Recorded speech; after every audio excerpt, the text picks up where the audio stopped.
Hello everyone, देखिए अब next topic करते हैं हम हाफ लाइफ पीरियड। देखो हाफ लाइफ पीरियड क्या होता है। देखो अभी आपने समझा कि डिसइंटीग्रेशन होता है, ठीक है। अब डिसइंटीग्रेशन होते होते एटम्स क्या हो रही हैं, कम हो रही हैं, ठीक है। और कम होते होते जब वो हाफ रह जाएं उसे हम क्या बोलते हैं, हाफ लाइफ पीरियड। मतलब जिस टाइम पे नंबर ऑफ एटम्स क्या हो रही हैं, हाफ हो रही हैं, उसको हम टाइम को हम क्या बोलते हैं, हाफ लाइफ पीरियड बोलते हैं। कितनी बात क्लियर है या नहीं है, ठीक है। यही लिखा हुआ है देखो, it is defined as the time after which number of atoms left will become half.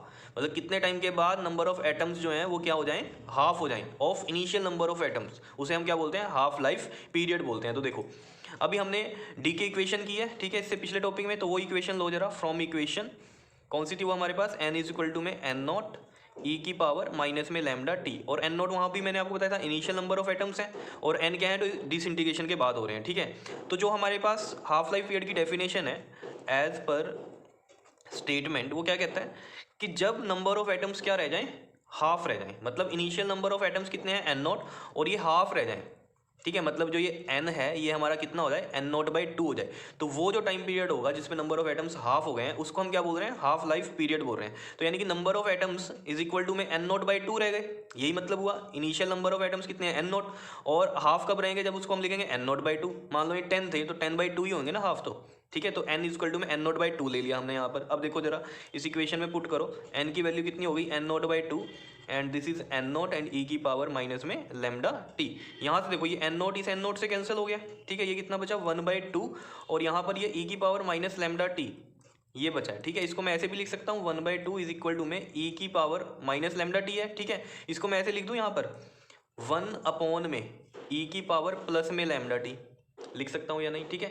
अब क्या करो, ई की पावर लेमडा टी को इधर मल्टीप्लाई कर दो वन से, और टू को इधर वन से कर दो, तो ये चीज़ आ जाएगी आपके पास। क्या इतनी बात समझ में आई है या नहीं, ठीक है। अब क्या करो, लोग ले लो यहाँ पर, तो यहाँ लिख देते हैं हम टेकिंग लोग ऑन बोथ साइड्स, टेकिंग लोग ऑन बोथ साइड्स। तो देखो क्या होगा आपके पास, जब हम लोग लेंगे यहाँ पर, ये आ जाएगा लॉग ऑफ ई की power lambda t is equal to में लॉग ऑफ टू, ये आएगा, ठीक है। अब देखो लॉग ई की पावर लेमडा टी है ये, तो इसको हम ऐसे लिख सकते हैं ना, लेमडा टी पावर ऐसे आगे आ जाएगी, और ये लॉग और ये ई इस तरीके से, और यहाँ पर हम लॉग टू ऐसे लिख देते हैं। क्या इतनी बात समझ में आ रही है, कैसे लिखा है ये, ठीक है। अब देखो यहाँ पर आ जाएगा ये लेमडा टी, और लॉग ई कितना होता है हमारे पास, वन होता है, and equal to log two कितने होता है, लॉग टू की वैल्यू देख लेना आप, 0.693 होती है, ठीक है। और यहाँ से हम टाइम पीरियड निकाल ही सकते हैं हम, ठीक है, जिसको हम हाफ लाइफ पीरियड बोल रहे हैं। हाफ लाइफ पीरियड क्यों बोल रहे हैं, कि इस टाइम पे क्या हो रहे हैं, नंबर ऑफ एटम्स हाफ रह गए हैं, ठीक है ना, क्योंकि डिसइंटीग्रेशन हो रही है।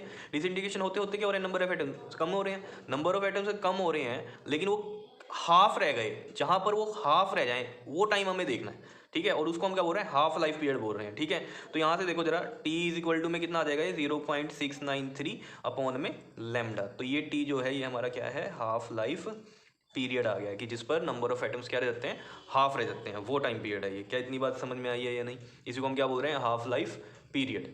तो याद रहेगा ये टी इक्वल टू में 0.693 अपॉन में लेमडा, और लेमडा क्या है हमारे पास, डिसइंटीग्रेशन कांस्टेंट है। ये बात आपको याद रखनी है, समझ में आई है चीज़, ठीक है जी, कर लोगे इसको, ठीक है। तो इसको नोट कर लो अच्छे से, इस टॉपिक को। नेक्स्ट है हमारा डिसइंटीग्रेशन कांस्टेंट, इसको नेक्स्ट वीडियो में बताता हूँ आपको, क्लियर। ओके जी, थैंक यू।